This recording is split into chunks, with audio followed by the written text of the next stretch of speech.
दिल्ली विधानसभा चुनाव के लिए आम आदमी पार्टी और कांग्रेस के उम्मीदवारों की लिस्ट आ चुकी है, जिसमें आप द्वारा 31 सीटों पर प्रत्याशियों के नामों का ऐलान किया गया है। तो वहीं कांग्रेस ने 21 प्रत्याशियों के नाम घोषित किए हैं।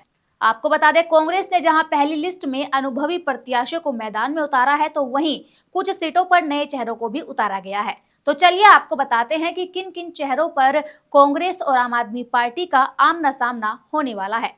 नमस्कार, आप देख रहे हैं द हिंदी टॉप। मैं हूं आपके साथ उपासना सिंह। आगे बढ़ने से पहले आप हमारे चैनल को सब्सक्राइब करें, बेल आइकन दबाना ना भूलें ताकि आप तक पहुंचे हर खबर सबसे पहले। दरअसल कांग्रेस और आप की तरफ से जो लिस्ट जारी की गई है, उन नामों में शीला दीक्षित के बेटे संदीप दीक्षित, अवध ओझा, मनीष सिसोदिया का नाम प्रमुख है। इसके अलावा भी कई नाम शामिल हैं। सबसे पहले बात करते हैं नई दिल्ली सीट से संदीप दीक्षित की। दरअसल ये पहला मौका है जब शीला दीक्षित के बेटे संदीप दीक्षित को इसी सीट से पार्टी ने प्रत्याशी बनाया है। आम आदमी पार्टी ने अभी तक इस सीट पर प्रत्याशी के नाम का ऐलान नहीं किया है, मगर पिछले 3 चुनावों में अरविंद केजरीवाल नई दिल्ली विधानसभा सीट से लड़ते आए हैं। ऐसे में नई दिल्ली हाई प्रोफाइल सीट बन गई है। बीजेपी ने अभी तक नई दिल्ली सीट से प्रत्याशियों के नाम का ऐलान नहीं किया है, लेकिन चर्चा है कि पश्चिमी दिल्ली के पूर्व सांसद प्रवेश वर्मा यहां से चुनाव लड़ सकते हैं, क्योंकि हाल ही में उन्होंने सोशल मीडिया एक्स यानी कि ट्विटर पर अपनी फोटो भी एक पोस्ट की थी, जिससे प्रवेश वर्मा के नई दिल्ली विधानसभा सीट से लड़ने की संभावना तेज हो गई। संदीप दीक्षित के अलावा चांदनी चौक लोकसभा सीट से पूर्व सांसद जेपी अग्रवाल के बेटे मुदित अग्रवाल को कांग्रेस ने विधानसभा चुनाव में प्रत्याशी बनाया है। दूसरी तरफ आदर्श नगर विधानसभा सीट से विधायक व कांग्रेस सरकार में मंत्री रहे मंगतराम सिंघल के पोते शिवांग सिंघल को कांग्रेस ने इस सीट से टिकट दिया है। इस लिस्ट के जरिए एक तरफ जहां कांग्रेस सामाजिक राजनीतिक समीकरण को साधने में जुट गई है, तो वहीं पार्टी ने अपने पुराने विधायकों को और वरिष्ठ नेताओं को भी टिकट देकर विधानसभा चुनाव को दिलचस्प बना दिया है। अगर बात करें आम आदमी पार्टी की, तो उसने चांदनी चौक सीट से पुनर्दीप सिंह साहनी को टिकट दिया है और आदर्श नगर सीट से मुकेश गोयल को टिकट दिया है।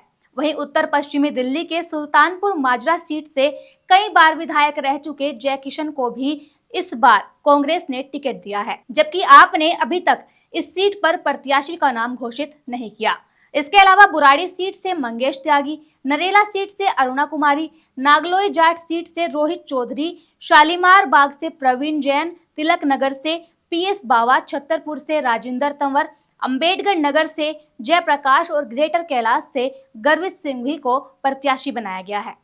जबकि आपने नरेला से दिनेश भारद्वाज को और छतरपुर से ब्रह्म सिंह तंवर को मैदान में उतारा है। बाकी सीटों पर अभी तक आपने ऐलान नहीं किया है। बताते चले कि दिल्ली विधानसभा चुनाव में कांग्रेस ने सीट के सियासी मिजाज और जातीय समीकरण को देखते हुए प्रत्याशी उतारे हैं।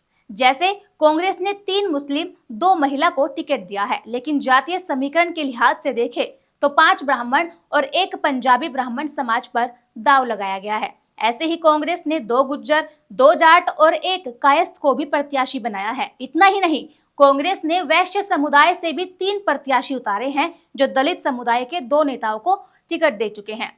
कांग्रेस और आप ने दिल्ली विधानसभा चुनाव में जिस तरह से अपने अनुभवी नेताओं को उतारा है, उसके चलते कई सीटों पर मुकाबला त्रिकोणीय बन सकता है। कांग्रेस ने मुस्लिम बहुल 3 सीट पर अपने प्रत्याशी उतारे हैं, तो वहीं ओखला और मटिया महल सीट पर सस्पेंस अभी भी बरकरार है, जबकि आपने भी कुछ सीटों पर सस्पेंस बनाए रखा है।